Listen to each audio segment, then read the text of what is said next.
Welcome to Tales from Flat Space. I'm LJ Spencer, your author and narrator. Just know that the novels in this podcast may contain content that could be disturbing to some listeners. Listener discretion is advised. So, this is part 4 Recovery, chapter 33 JD. Take a walk, he says. It'll be good for you, he says. I muttered as I passed the common room again on my second circuit of Loki's hab ring. Loki was much bigger than Nemetona, with 5 levels on his habitat ring. Small for a sibling, but not tiny. I was pretty sure that Loki's ship design was a model for the courier ships, just bigger. That was certainly not true of his programming, though. Knowing what I did know about Loki and what he had done, I agreed that it had been for the best not to duplicate Loki's design. Loki wasn't a dick in general, but I couldn't pass judgment on him for something that happened over 500 years ago. Besides, I had seen the case files that John Smith of the time had written once I became John Doe. It made me angry and sick to think about the abuse done by Loki's first captain. I hadn't seen all the recordings, but what I had seen was enough to make me surprised that Loki was as sane as he was. Ebo was glad that Loki was more involved with the siblings again. He even had the hope that Loki and Secundus could even patch things up, now that they were both older. I smiled at the thought of Ebo and his ever-present optimism. And his smile, and lips, and I felt my face flush. God damn, I'm like a fucking teenager, I said out loud. I let thoughts of the night before fill my head. My relationship with Ebo was the most pleasant thing to come out of being kidnapped by Nemetona and everything that had come after. You need exercise, Ebo had said in his nurse voice when we got up that morning. I thought we'd been getting enough exercise, I said with a grin. Ebo laughed. Vertical exercise, you dirty old man.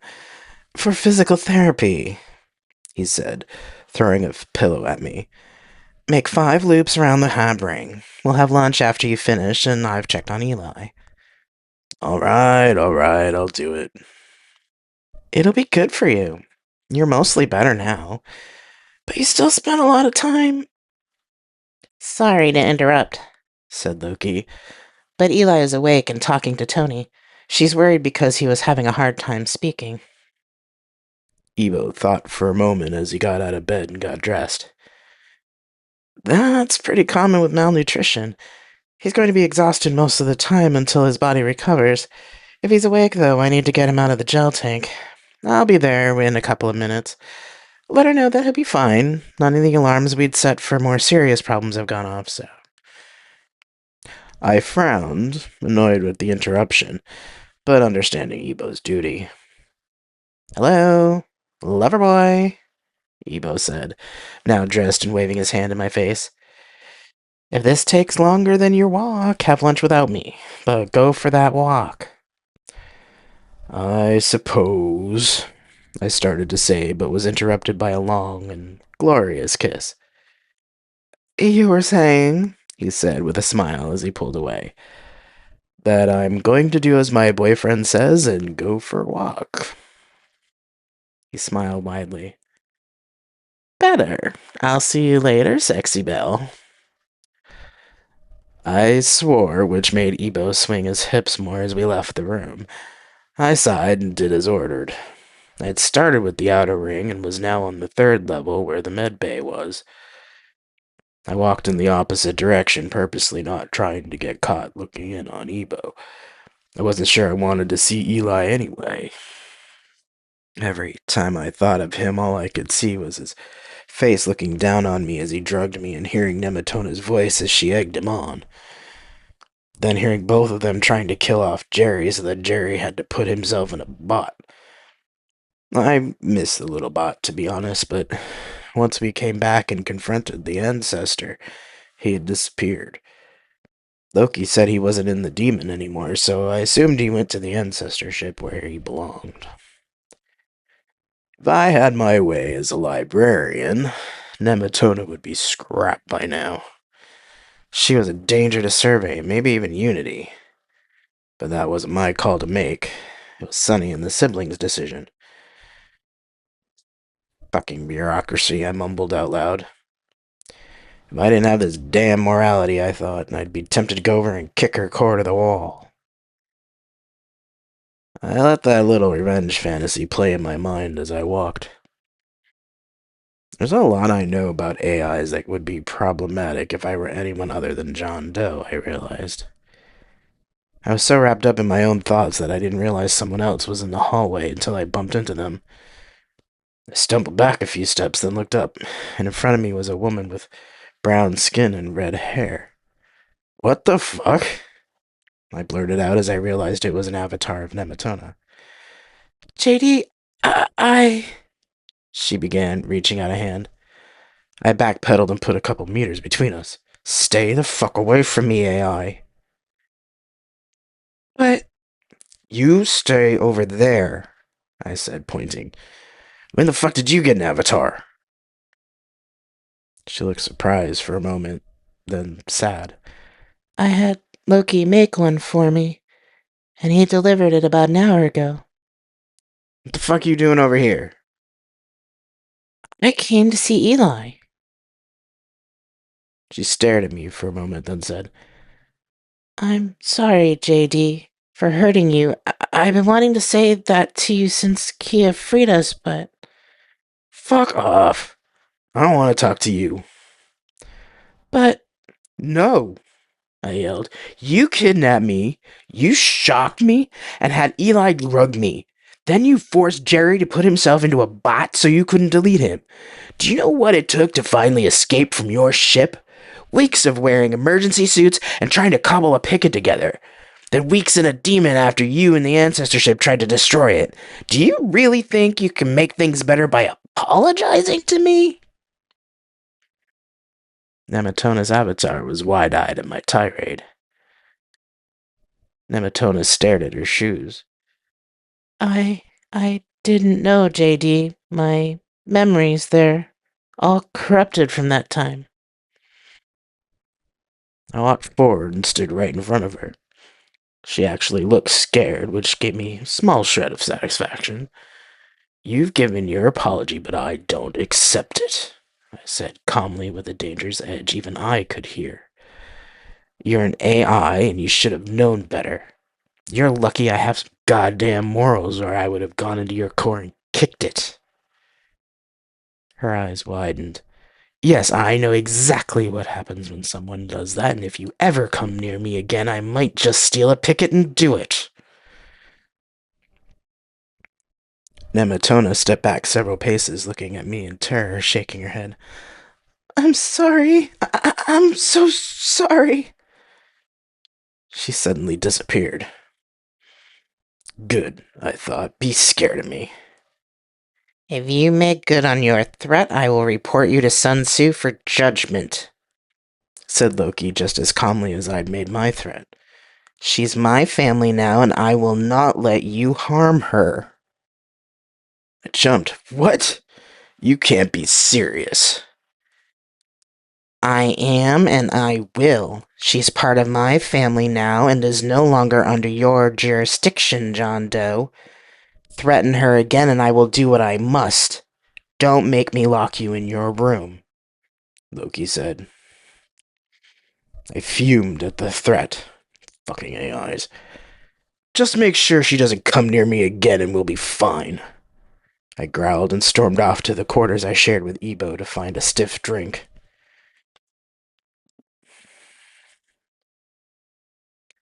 Sometime later, Ebo found me, sitting in the dark with an unfinished drink in my hand.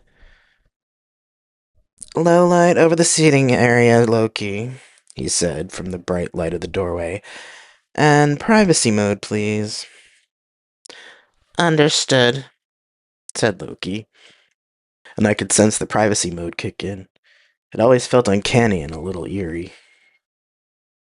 Did Nemetona come crying to you? I asked, more angry than I wanted it to come out. No, Ebo said. Loki did, actually. I grunted and took another swig of my drink. Ebo came into the room and palmed the door closed behind him. He pulled over one of the other armchairs so he could sit directly in front of me. So, are you just going to be a crotchety old spook, or are you going to actually talk to me now? I downed the last of my whiskey. I told you what happened. No, actually, you didn't. All I know is that you had to escape Nemetona on that demon, and that Eli and Nemetona were compromised by the ancestors' data. Gerald told me what he had seen before he disappeared. You haven't told anyone else what really happened and how it affected you. If we were anywhere near Survey right now, I'd be dragging you off to Hestia for extended leave. As it is, it'll be a few months before we're back in Survey space. So, you can either sit there and suffer alone in anger and self-pity, holding it all in like some macho unity twit, or you can talk to me. I'd rather you talk to me, since I've seen what happens to people who try to hold it all in, especially in our profession. You're not the first agent to have things go shit in the field, you know. I stared at Ebo. I could see the worry in his eyes, but there was something more there, as if a dark cloud suddenly passed across his face. I wondered what mission had gone that badly for him. I turned away. No, I suppose not, I said quietly. Ebo pulled his chair closer and folded his legs under him. He pulled my legs up onto his knees, pulled off my shoes, and began massaging my feet. He pushed on a tender spot, making me jump. Jesus, Ebo, what the hell are you doing? Trying to get you to relax while you talk. Obviously, you have some tension, he said, pushing hard on another point on my foot, making me jump again. Or you wouldn't be jumping this much. All right, fine, before you break my feet, I said. Haltingly, I told him what happened while I was on Nemetona. Talking about it seemed strange, as if it happened to someone else. Ebo continued his massage while I talked, finishing one foot, then moving on to the other.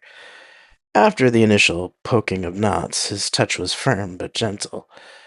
He stopped when I finished talking, then narrowed his eyes. Thank you for the report, John Doe. Now tell me what Bill Evans experienced and felt. I opened my mouth, then closed it again. Ebo's eyes bore into me as if he wanted to dive into my soul and pull out all my feelings, kicking and screaming. There was no judgment either, and it completely disarmed me. I just told you. I started shaking.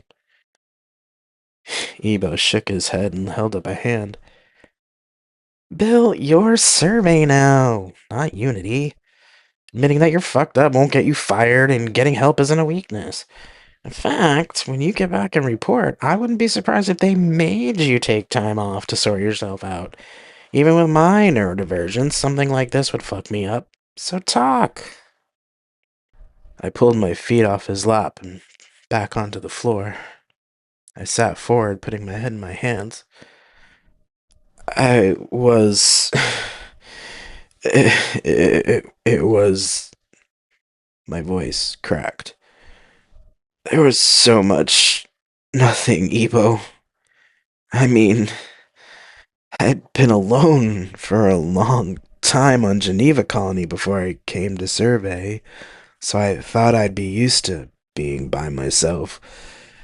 But after the adrenaline of the escape wore off, I didn't know if I'd live long enough to see anyone again, including you. I shook my head. My chest felt tight and it was hard to breathe. I felt Ebo's hands cover mine and I looked up into his eyes. Bill, you lived on a colony with over 1 billion people. You weren't ever really alone, he said gently. Out here, you were thousands of light years away from another human being, and you didn't know when or even if we'd find you. And that was after being tortured and having to risk your life to escape a ship that was seriously fucked up. Never mind the fact that it hasn't been that long since you did a major op where you watched a friend die and another one nearly die, on top of all the reports of nearly a third of the agents you sent out to fix things dying too. If you keep this all in, you're going to become a dangerous liability. Well, more so than you are at this moment. Something in me broke, and I slid off the chair into Ebo's arms, sobbing. I could hear the other man's soothing voice, but I didn't know what he was saying. It didn't matter. I was so alone, Ebo, I said through my sobs. There was nothing. No one answering my comms. I thought. I paused, not sure how to describe what happened. I saw things. I saw things I'd done. I saw people who I knew were dead and gone, and I talked to them. I didn't like what they had to say to me. If you hadn't come, I started sobbing harder, and I couldn't speak anymore.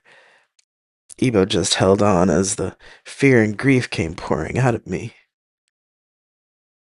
How long we stayed like that, I didn't know, but it was long enough for the sobs to subside and my knees to begin to hurt.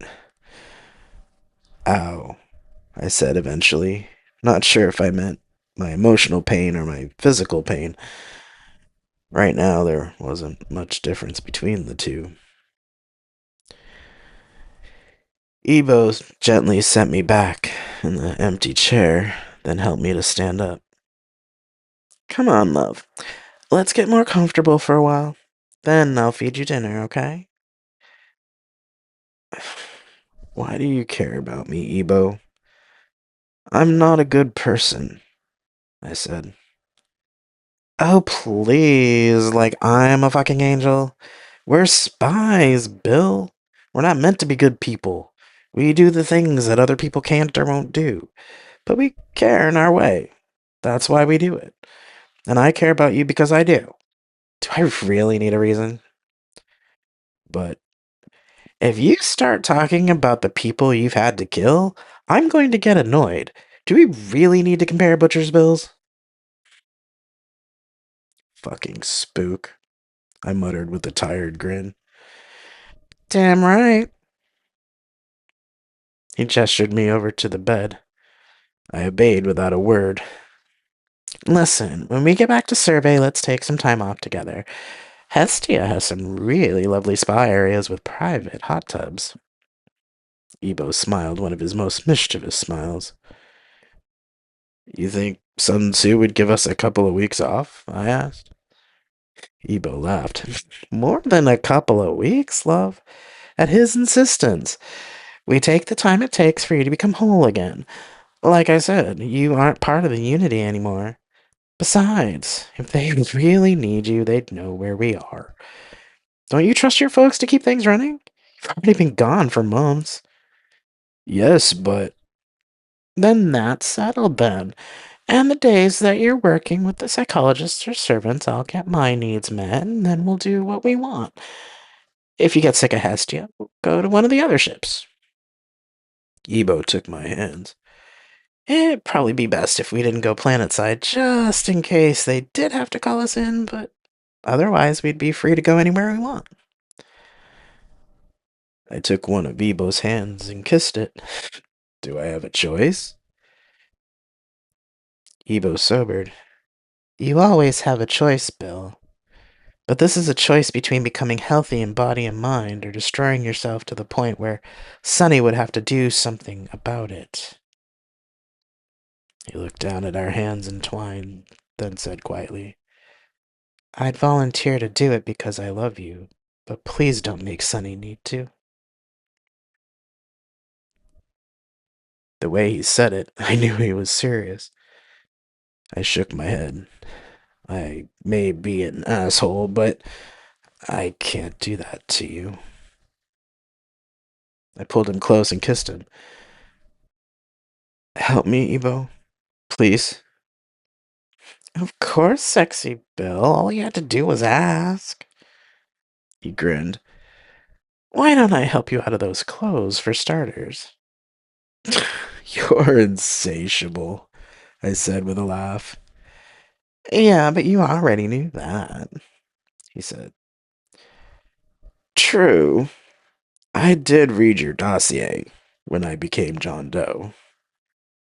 I thought you said you hadn't read it yet. Oh, and I read yours when I was at Unity Hub. I lied. Spook. Guilty. But I did skip over some of the particulars about your neurodivergence and such, so. Hebo laughed. Of course you did. And now that we've cleared all that up, are we done talking? I thought you wanted me to talk to you, I said with a laugh. Well, yes, but right now I'd rather have your mouth doing other things. In answer, I kissed him. Chapter 34. Carol. Carol, Loki called out. Ebo had just left the gym to have a physiotherapy session with Eli. I was doing the last of my stretches after our sparring session. I didn't use my suit for these since Ebo thought that was cheating. Our sparring sessions had become more gossip sessions anyway, since we actually became friends after we pummeled each other bloody. He told me about JD's death threat to Tony.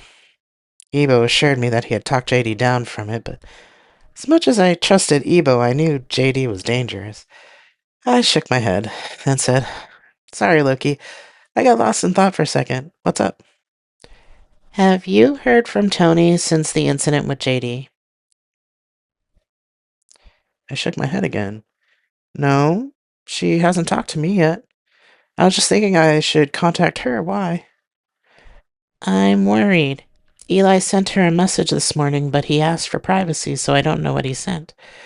I do know that Ebo talked to him about being honest with Tony about his feelings yesterday. From what Eli said, he didn't know what he felt for her anymore. I know it's good for him to tell her, but... But what?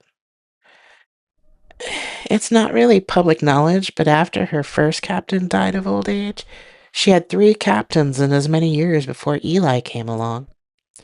They all left for different stated reasons, but the one commonality from the psychologist files that Sun Tzu sent me was that her previous captain said being on Nemetona was boring and weird, which made Tony feel as if she were defective. Eli had been a survey diplomat, but it was well known that he was an introvert, which is why I think he got along so well with Nemetona. He was the first captain that treated her like a person instead of a ship, and I think that's also part of the reason she's so protective of him. He paused. This is breaking some privacy, but she told me she was in love with him and asked me about how I knew I loved Jack. I think it's why she ran when JD threatened to take Eli away. I'm worried that if he rejected her in his message, she might do something regrettable. She already told me that she loved him too, Loki. I asked her when I went over to help her fix the rotation motors. My brain added things together. Fuck, I thought. Pick me over to Nemetona right now, Loki, I ordered. Loki didn't reply, but suddenly I was in Nemetona's lounge. When she didn't acknowledge me, I called out, Tony? There was no answer. Damn it. I left the lounge and walked around Tony's small haberling, calling out to her, hoping I'd hear her avatar or just her voice from the speakers. I couldn't find her avatar, nor did she answer. I know she heard me, so why is she ignoring me? Then it hit me. I didn't see her avatar, and her avatar wasn't on Loki. Oh, fuck, I said out loud and ran to Tony's core tube. Let me in, Tony! I yelled when I got to the hab side door. I tried yelling again through the bots. She didn't answer. Shit, how do I talk her down? I thought. Right. I switched channels. Loki, I need my suit. I sent through the bots. What's wrong? I think her avatar's in her core. Loki put it together. Oh no, you don't think? Yes, Loki, my suit, now! Right! My suit appeared next to me, and I put it on as fast as I could. Popping open the panel, I pulled the emergency override for the core airlock, and it opened partway. I shoved it the rest of the way open, and when I looked in the tube, I swore, as the other bulkhead was down. So she truly means business. Fuck this. I punched the button for my helmet, confirmed coordinates with Loki, and jumped into the core. The core was dark. I turned on my helmet lights and looked around, but didn't see Tony's avatar right away. I saw that the guy wires that normally held the core in place were all detached. After examining the core for another minute or so, I finally saw the avatar hanging from the opposite side of the core in a position to launch it. Tony, please don't do this, I shouted. I tried to say it through the bots too, but she was blocking me like she had Loki. What are you doing here? Her avatar finally said, flatly.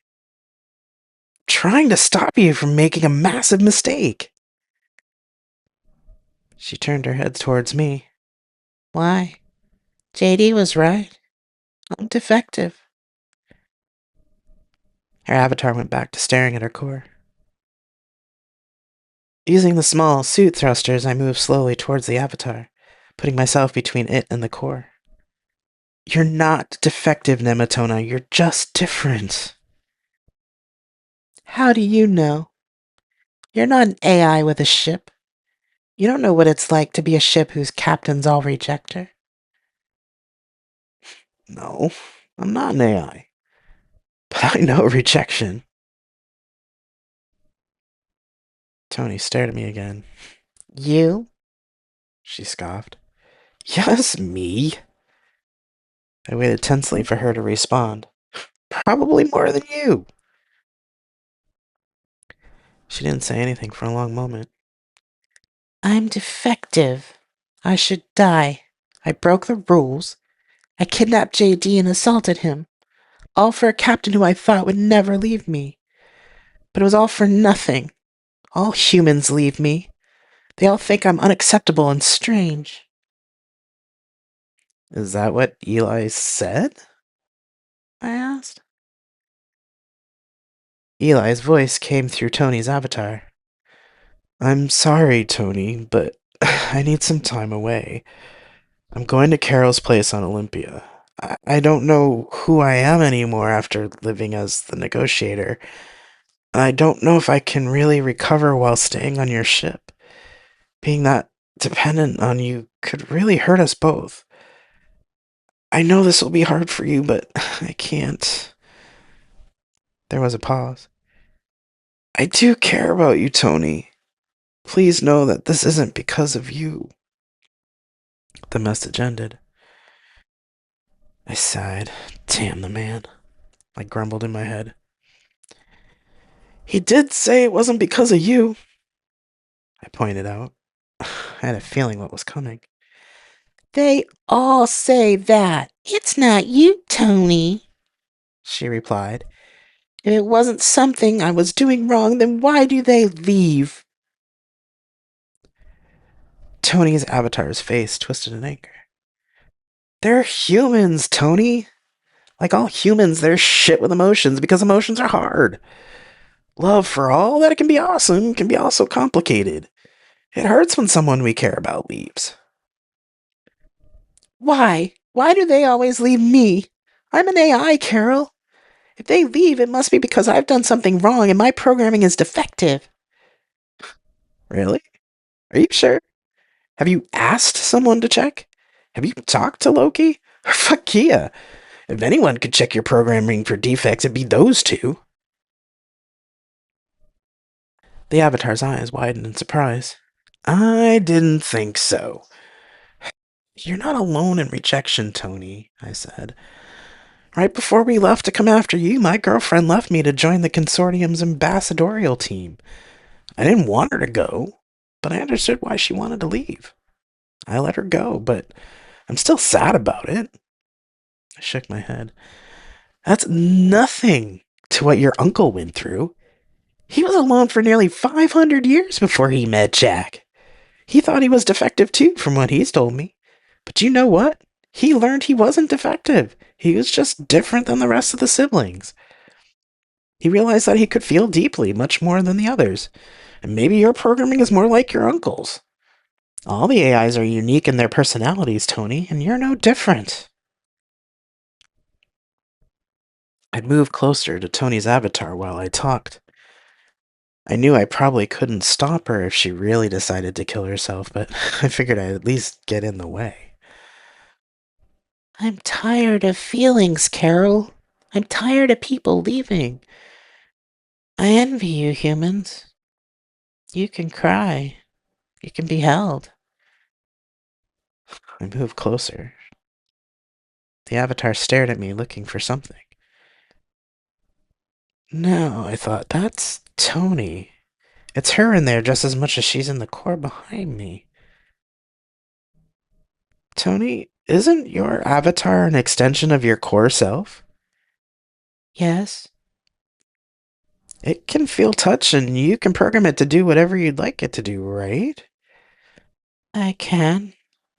Then you can be held, Tony, I said, and without thinking, I turned on the thrusters, launched myself towards her, and hugged her. I felt her surprise through the bots that I had left open to her. Then a wail of grief and sadness came out of her as she fully opened her mind to mine. It was loud, but I knew it was useless to turn off the comms in my suit. I held on until the wail subsided and she finally hugged me back. Gently and carefully. I felt tears well up in my own eyes. Ah, shit, I mumbled. What? Tony asked. I'm crying in my helmet, I replied. Tears have nowhere to go in zero G. I laughed. You'll probably have to pick me out of here instead of going through the tube. Oh, I'm. I held her face in my hand so I could look into her avatar's eyes. Don't apologize, Tony. You've done nothing wrong. In fact, you really should get out of the habit of apologizing for your feelings and actions unless you really have done something wrong. I took my hands in hers. And you especially don't have to apologize for other people's feelings. They're not your feelings to carry. Tony nodded. She held on to me as the guy wires and cables snapped back into place, which made me sag in relief. The last wire hooked itself to the core, and then we were suddenly standing in the lounge. I stumbled, but Tony held me up until I got my footing. She led me to the couch and sat me down. I fumbled for the helmet button, forgetting for a moment that I could dismiss it with a thought. When I finally had it off, Tony handed me a tissue and I wiped all the tears from my face and blew my nose. Her avatar sat down next to me on the couch and watched me. I realized it looked much more human than Kia's, as she stared at me with a very human look of mixed emotions. I still hurt, she said quietly, putting her hand to her chest. I nodded. You will. For a long time. It'll eventually get easier to bear. But promise me you won't consider killing yourself again. Tony didn't say anything right away. I waited for her to make her mind up.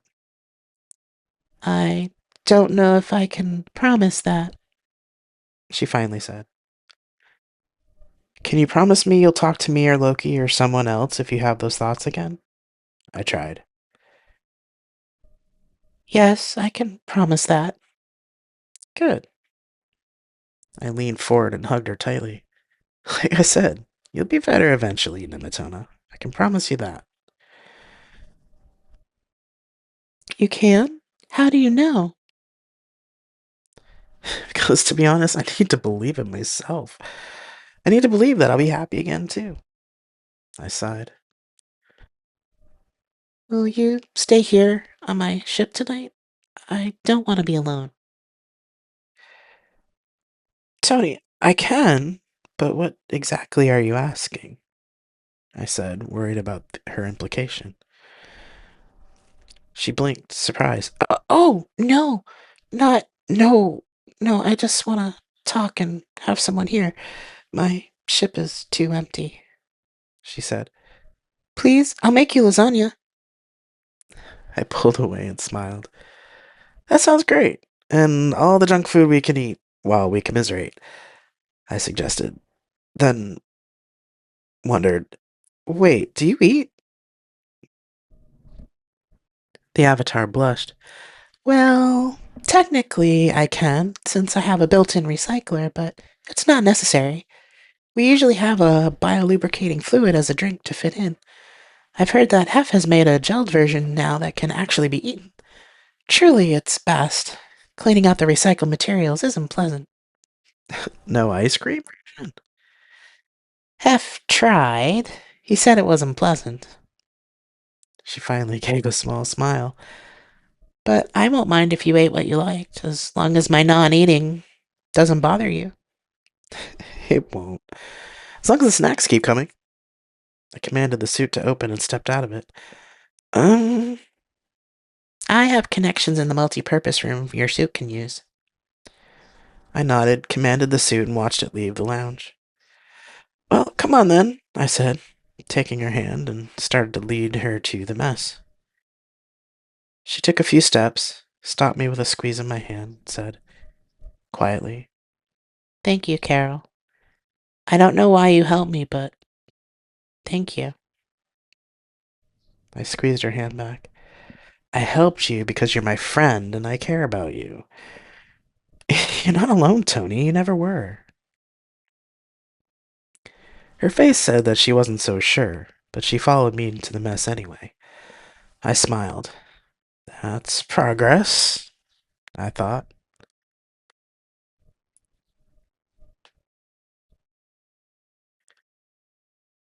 Chapter 35. Carol. You fucking coward! I snapped at Eli as I stormed into the med bay the next day. He was sitting on the edge of one of the bio beds being examined by Ebo. Ebo looked confused and wary as he put himself between me and his patient. I sighed and shook my head at him, letting him know that I wouldn't touch his patient. The spy frowned, but he moved out of the way. If you need me later, Eli, come find me. You're cleared to move to regular quarters. Just make sure you have some real food soon, Ebo said. He turned to me and warned, Play nice, Carol. Eli nodded. I just need to talk to Eli, Ebo, I said. The man nodded and left the room. I didn't bother asking for privacy since I thought Loki was owed an explanation too. You could have at least told her in person, I said, standing in front of him, arms crossed over my chest. Eli stared at his hands and took a ragged breath. I couldn't. If I had told her in person, I would have stayed. I frowned. But she loves you, Eli. Eli lifted his head and stared in my direction. I knew he couldn't really see me, but his eyes had an otherworldly look to them. So much so that I actually took a step back from that non-gaze. Didn't help that he still looked skeletal and his skin was transparent white. Don't you think I know that? He snapped, sadness and anger tainting his words. I know she loves me, and that's why I can't go back. If I let her take care of me like she wants to, we'll become dependent on each other in ways that would be bad for both of us. She has hundreds, if not thousands of years left to live, and I put his head down again. I can't be in space anymore, Carol. I need to feel the sun and hear the ocean. You have to understand, I lived a full lifetime in the ancestor's computer. I'm not the same man she fell in love with. I'll never be that person again. I stared at him, my anger leaving me like a popped balloon. I sat down on the bed across from him. Listen, she came close to killing herself yesterday, Eli. After she left the med bay, JD threatened to kill her. Then she got your message. She sent her avatar to her core, and I know you know what that means. I managed to talk her down and stayed with her last night, I said quietly. I. Eli shook his head and said in a near whisper, I tried to be gentle, but I didn't know about JD. He wiped his eyes. Honestly, I didn't know. I still think it was cowardly not to do it in person, but I understand. I get why, too, I sighed. This was all ballsed up. I'll have a talk with JD. Eli shook his head and sighed. He's hurting too, Carol. And he's right to be angry. We did horrible things to him, I think. He paused. I think if he had truly meant to kill her, he would have done it before he escaped. I shook my head. Knowing the type of spooks that JD and Ebo were, I knew that JD's threat wasn't an idle one. I suppose, I muttered. Eli sighed. You can tell her later that I can't be what she wants me to be. Not anymore, he repeated. You don't know how badly I wish I could. He paused for a long moment, then said, Can you promise me something? Both you and Loki? Possibly, I replied. What is it? Loki didn't say anything, but he made his concern felt through the bots. Help her? Take care of her? She's been rejected by so many humans, including me. She needs friends who will stand by her, even if she never takes on another captain. He bowed his head. I ask this as her former captain. Please? I stood up, went over to him, and took his hands. We can do that, right, Loki? Yes, absolutely, He replied. I've already declared her part of my family. She is no longer bound to survey and can do as she wishes. Tears fell down Eli's face. Thank you. That's all I want. A chance for her to be happy again, We'll do our best, said Loki. I didn't trust my voice, so I just patted his hands and walked out of the medbay. Carol, Asked Loki through the bots. are you all right? He talks like a dying man, I replied. He might be. Loki said. I stopped walking. What do you mean? I said out loud. His internal organs aren't recovering as they should be, nor is he gaining any weight. We could possibly repair his body with subsentient bots, but Ebo and I aren't sure how his body would react. Even with bots, we don't think it would be a full recovery. However, it doesn't matter now because Eli refused the treatment. He just wants to go to his friends on Olympia. One of them is a renowned nurse biochemist and was one of the nurses that created treatments for the people on Jack's old Unity station. Maybe they can figure out something else, since they have better medical facilities on Olympia. The only better place to go would be Lucifer, but Eli doesn't want to go there. I'm really afraid he's just getting ready to die. Fuck, I swore, out loud and in my head. You can't tell Tony about this, Loki. Why? He asked. She's in a pretty fragile state right now. Knowing that he's dying will make her all the more obsessed with trying to get him to come back to her. Damn it, I said out loud and started walking again. I hate to admit it, but Eli was right, Loki. Loki stayed quiet. From what Jack had told me about what had happened to him before he made the consortium, I knew he would understand better than anyone else. I brought up the map of Loki's ship in my vision and found JD. I felt Loki's approval, but then his attention was focused elsewhere. Good, I thought. I don't need Loki for this. JD was sitting in one of the forward lounges staring out the window at Nemetona and the Ancestor ship. I've been waiting for you, he said as I came up to him. Oh? He nodded. Have a seat, Marine. I raised an eyebrow, but did as he asked. I sat on the opposite couch from his, so I wouldn't be quite so tempted to smack him. He sighed. Before you say anything, yes, I know I was an asshole to Tony. I folded my arms. Glad you recognize that. He grunted. Well, I'm no angel, as Ebo would say, and all three of us are fucked up from this. He lifted his head to look me in the eyes. I won't touch her, I won't go near her ship, but right now I'm still angry at her and can't forgive her yet. She needs to stay away from me while we're here because... He sighed. Well, because it'll be easier for all of us. Good, because I was going to tell you to stay the fuck away from her. Between your threat and Eli telling her that he wasn't coming back to her, she almost suicided last night. JD looked as if I had slapped him and turned his face away. Good, I thought. You should feel like shit.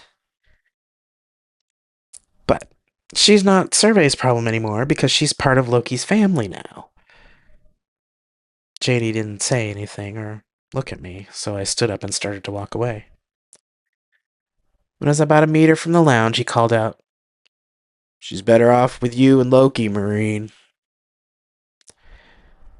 I turned to stare at him. This time he actually looked pained.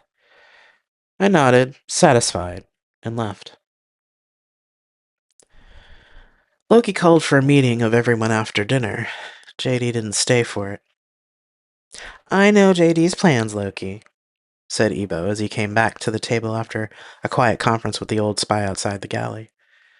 Eli had elected to stay in his room for dinner, but since Loki knew his plans already, we didn't push him to socialize. Tony's avatar came on the screen in the galley at the same time as Loki's did. Now that we've completed our mission, I wanted to get together and talk about our next moves. Jack and I have to bring Ebo and JD back to Sun Tzu to give our report. I did receive a message from Sun Tzu today via Picket asking for our timetable.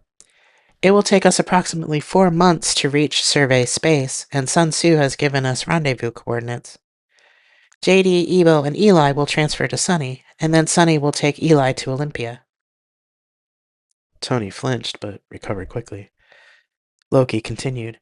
After that, Jack and I were planning to go to Earth Station, and then back to the consortium, since we promised Poe we'd come back as soon as we could. I looked at Jack, who frowned, but didn't say anything. I'm leaving with the Ancestor, announced Kia. We were both created by the Elders, and we have a lot of questions, so we'll be going to the consortium to consult with them for a time before moving on. But Creator, Loki started. She held up a hand. I can't go back to survey, Loki, you know that. And while I was glad to travel with you, it seems that you were needed in ways that would keep me going back and forth to survey space. The more I go back, the more likely they'll try to have me lead them again, and that can't happen. Loki's avatar looked like it was about to say something, but then Jack got that look that said he was talking to Loki. The AI nodded, then said, Are you going with her, Spot? Spot sat up from his place on the floor. No, I still have instructions from Marcia that need to be fulfilled. Oh, well, okay, said Loki, sounding a bit flustered. I didn't anticipate this. It's okay, Loki, said Kia. I won't be gone forever, and I'll send you messages letting you know where I am from time to time. I would like that, Creator. I will miss you. And I you, but this is for the best. Kia adjusted her hijab. If you will all excuse us, the Ancestor and I will be leaving now. She stood up. Take care of each other, she said with a smile and disappeared. Loki's avatar blinked. They're gone. We were all stunned that Kia had left so quickly. Well, I said, what about you, Nemetona? What? She said, looking surprised that I'd asked the question. I don't know. I should probably talk to Sun Tzu. You don't have to if you don't want to, said Loki. He has no jurisdiction over you now. It would be courteous, said Ebo. Silence fell over the table. Tony looked scared. Nope, I'm not going to leave her alone, not after all she's been through, I thought. Loki, if you and Jack don't mind, I'd like to travel with Tony. I wouldn't mind seeing more of Survey and Unity Space while I'm on this side of the galaxy, I said. Ebo grinned. Jack and Loki looked surprised for a moment, then relieved. Tony looked shocked. I mean, sure, if you really want to. It could get boring, though, without other humans around, Tony said. I want to come with you, Tony, and you let me be the judge of what's boring or not, I replied. I mean, Loki, Jack, you don't mind, do you? I know Carol's your executive officer, and... Tony babbled. Loki cut her off. It's okay, Tony. Carol's free to come and go as she pleases. We can always send one of your modified pickets if we need you. Jack nodded in agreement. Oh, well, then, yes, you'd be more than welcome, Carol, Tony said to me. She paused, then looked sad. I've already picketed Eli's possessions to your storage bay, Loki. Let me know when you're ready to come over, Carol. Tony's avatar winked out. That was kind of you, Carol, said Ebo after a moment. I scoffed. Fuck kind.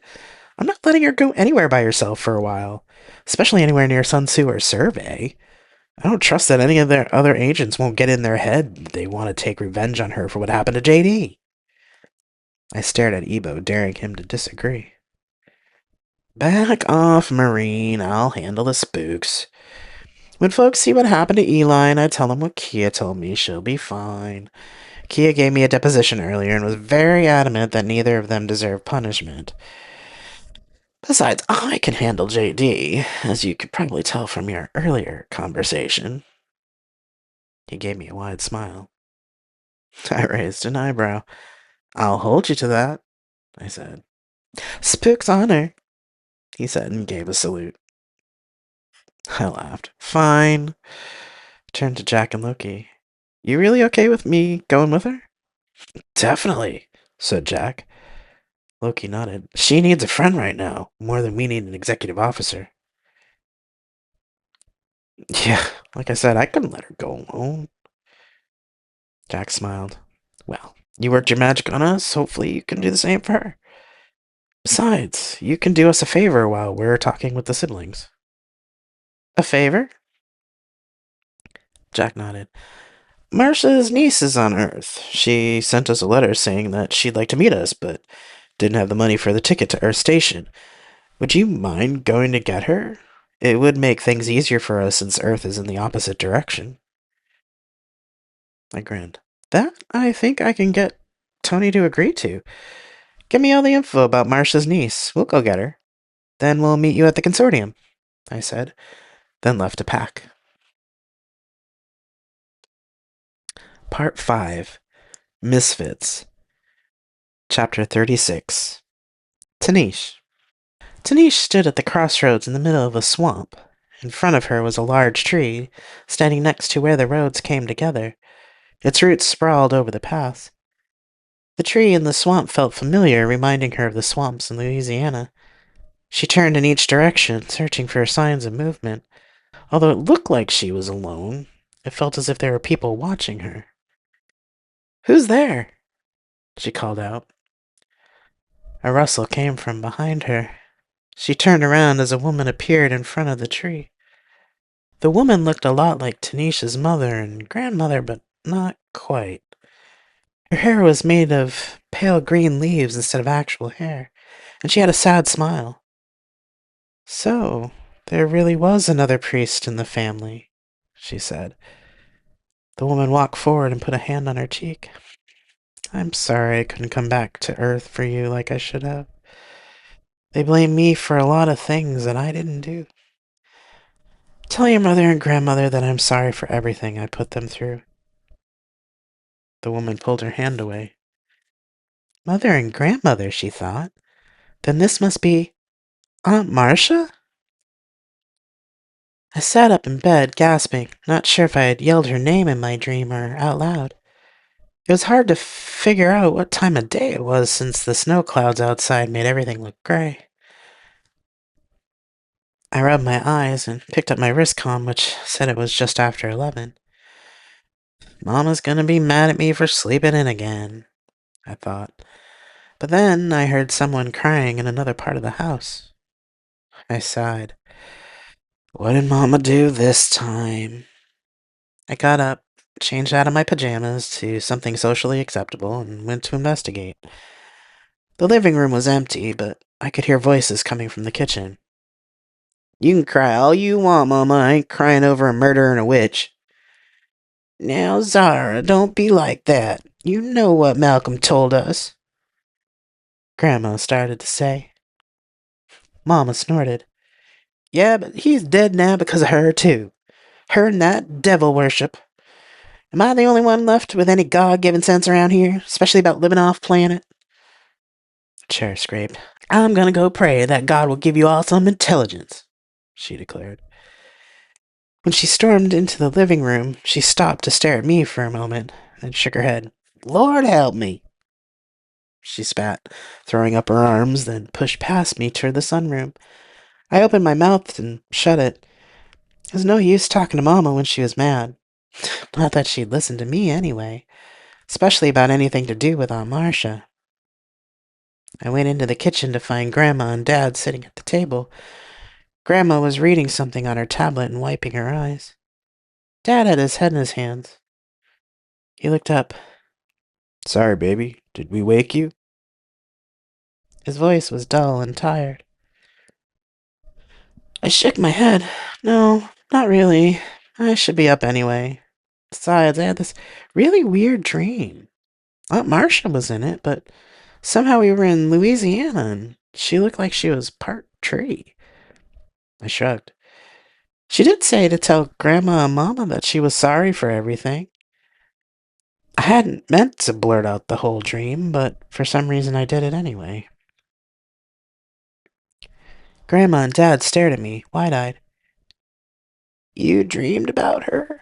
Just now? You haven't looked at your messages? Grandma asked.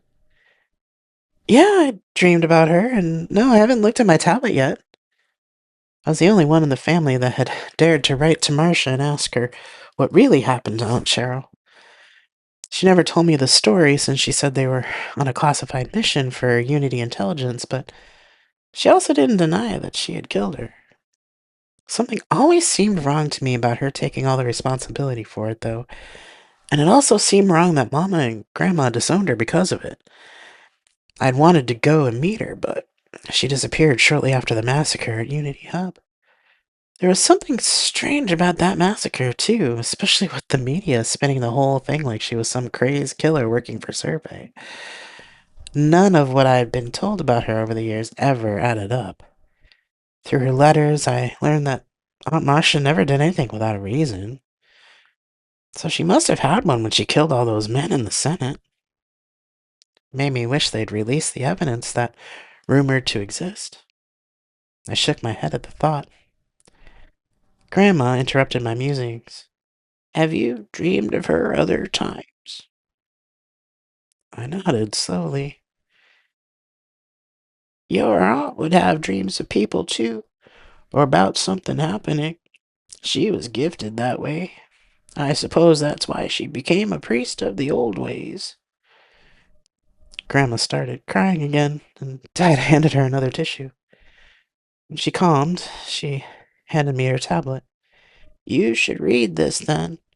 I'm not sure I quite believe all of it, but... I took it from her and read the message on the screen. To Zara Brooks, Gertrude Brooks, Tanish Matthews, Anthony Matthews. From Jack. Hello. I know you don't know me, but I'm Jack Kirby. I was Marcia Brooks' partner for 3 years. We met each other at Precall Station A4413 when we were both still in Unity Fleet. I'm sure by now you know what happened at Unity Hub. After that, Survey sent us on a long-term mission to another group of humans called the Consortium. I don't really know how to say this, so I'll just say it. Marcia is dead. She sacrificed herself to stop a war with aliens that were attacking the humans of the Consortium about 6 months ago. Marcia may have had her problems, but she's a hero to the Consortium and to the aliens. She didn't keep much with her, but she had a box of keepsakes that she requested be sent to your family. I also have some other odds and ends from when she was in Unity Fleet. We've been on another mission until now, and we still have work that is taking us away from Earth space for the moment, so it may be several months before we can make it to Earth Station.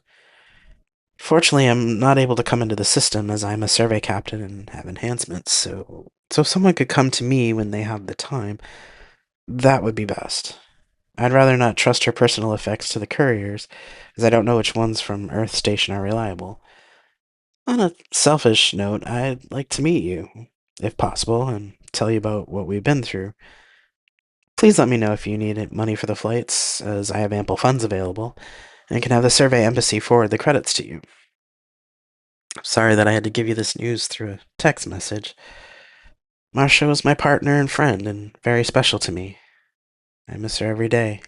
Sincerely, Captain Jack Kirby of Loki. The message hit my mind like a hammer. I'm going, I blurted out. What? Dad gasped. I'm going to reply to this Jack Kirby, I said. Then I'm going to meet him and collect Marcia's things. I have the time since I don't have school anymore. Dad looked concerned. But what about applying to other schools? I thought you were going to spend the holidays writing applications. This is more important, I said, determined. Dad looked as if he was about to say something, but then the sunroom door slammed. Mama came into the kitchen again, noisily putting pots and pans. Mama came into the kitchen again, noisily pulling out pots and pans to make breakfast, muttering to herself. Grandma stared at Mama sadly, then turned back to me. Are you sure? She asked. I nodded. I want to know what happened to her. This Captain Jack can tell me. The older woman's eyes welled up again. Thank you, she said and patted my hand. I handed her back the tablet. You're going to do what? Mama said, finally putting what I said together. I'm going to meet this Jack Kirby, I repeated, glaring at her. You may not give a shit about your sister, but I do, and I'm going. I kept glaring, daring her to yell at me. Mama's lips thinned and her face went stony. But she didn't yell this time. Instead, she said quietly but firmly, Fine, get out of my house. Zara, Dad said, standing. No, she wants to hear worship a murderer, then she can get out of my house. And don't bring anything of hers back here either. She was a Satan-touched witch, worshiping demons and false gods. I won't have her devil-touched things in my house. Mama stared at me fiercely as she slammed down a wooden spoon. I could tell she was daring me to shout back at her. Grandma's face fell. I glared angrily at Mama for a minute, but didn't rise to the bait.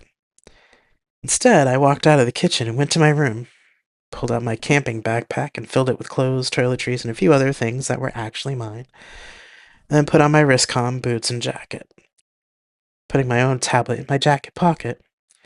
I looked around my childhood room one last time.